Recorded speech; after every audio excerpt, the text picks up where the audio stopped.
perdidos. Muito poética, né? E linda a linguagem.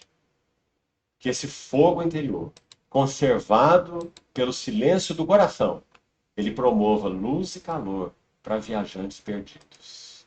O que vai nos manter em uma jornada como peregrinos e forasteiros que somos é o silêncio interior, a quietude do coração.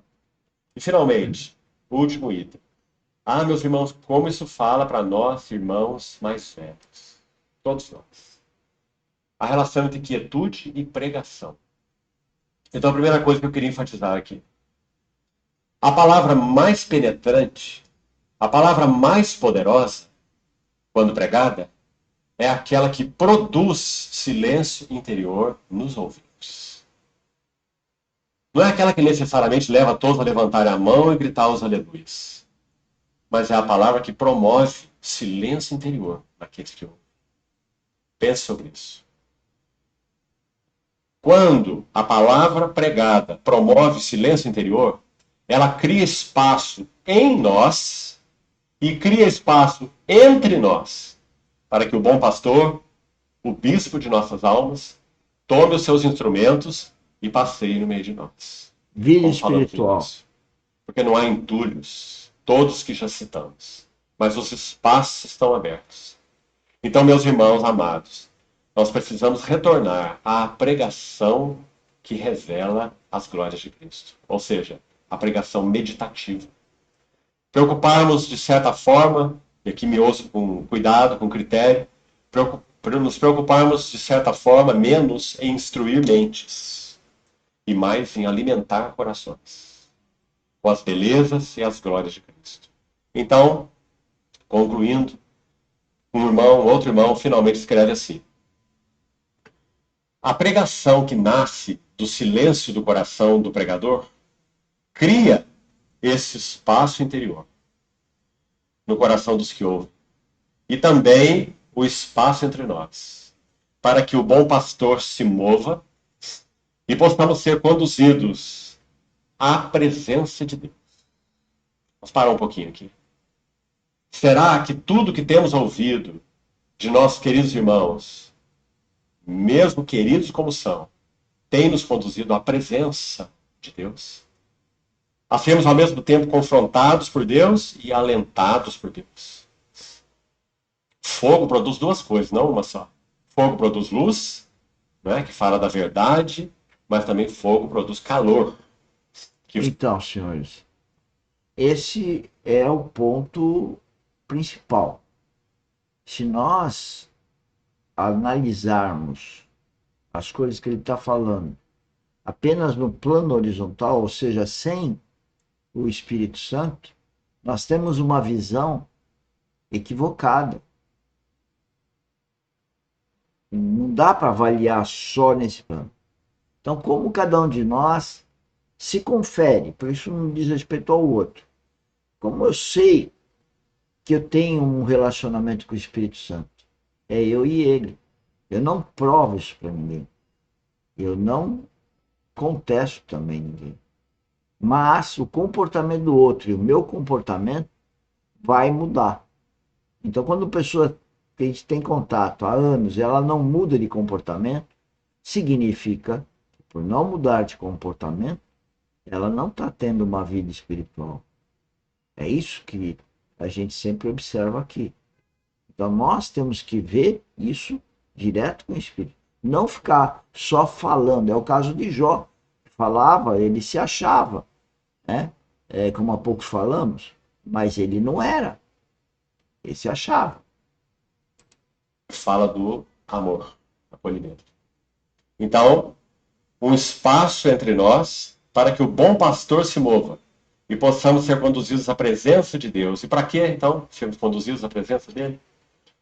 Porque só assim, meus queridos irmãos, poderemos realmente ouvir sua voz amorosa, poderemos realmente adorá-lo em espírito e em verdade. E já disse para os irmãos uma outra vez aqui, e gostaria de repetir. Muitas vezes, o Espírito Santo realiza mais em nós e entre nós em 5 minutos, com essa realidade que nós estamos citando aqui, do que em 10 anos de ensino bíblico puramente. Entenderam? Ele fez um outro confronto fantástico entre a visão intelectual, a inteligência, a cultura, com a revelação. Por isso que ele comparou anos de estudo da Bíblia com minutos com a presença de Deus.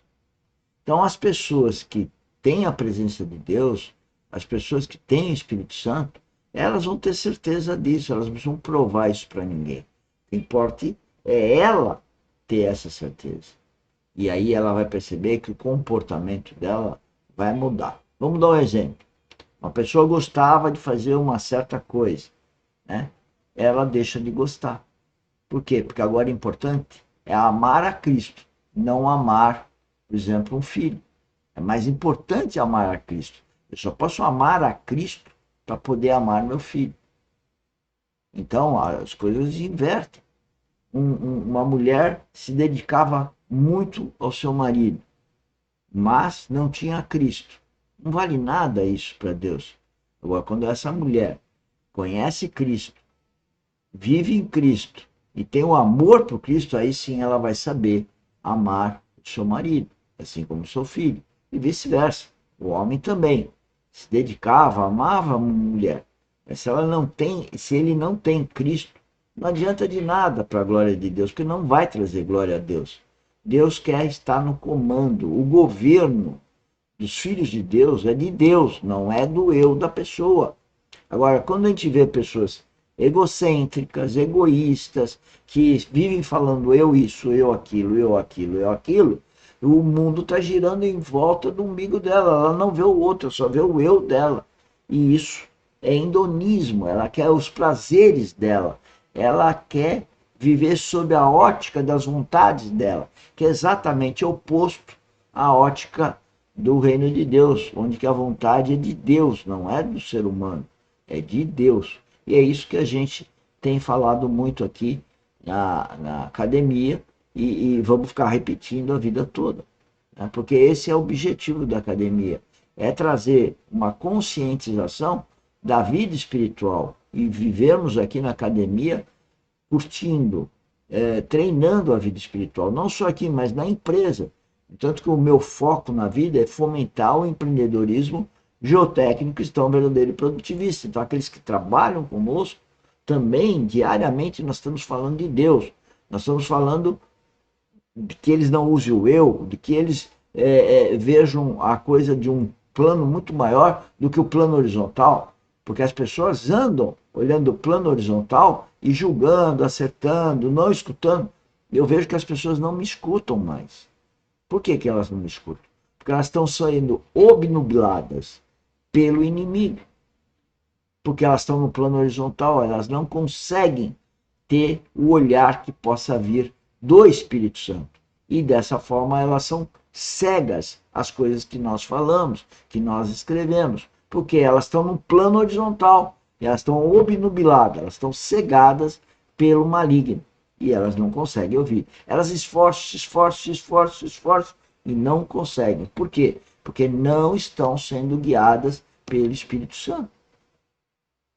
Então, ou temos um novo nascimento e começamos uma vida espiritual, ou tudo que nós fazemos não traz glória a Deus e ainda mais. Nós vamos se esforçar e vamos parar no inferno.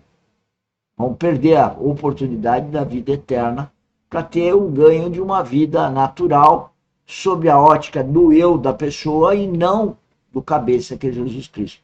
E aí tudo é inglória. O que nós temos que fazer em tudo que fazemos, e daí que nós falamos em gestão cristã, é tudo que fazemos, tudo.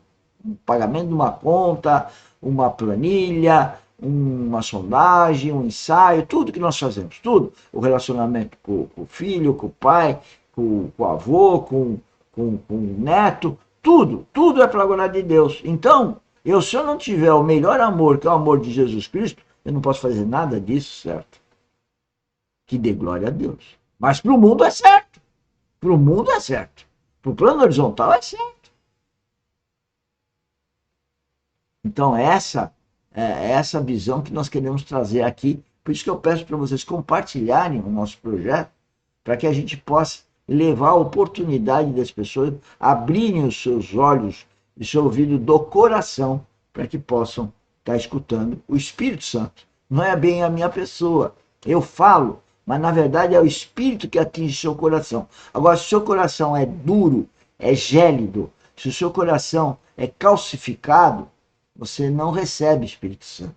Você pode até falar dele, falar bonito, saber tudo, mas você não está sendo guiado pelo Espírito Santo. Seu coração é impermeável ao Espírito Santo.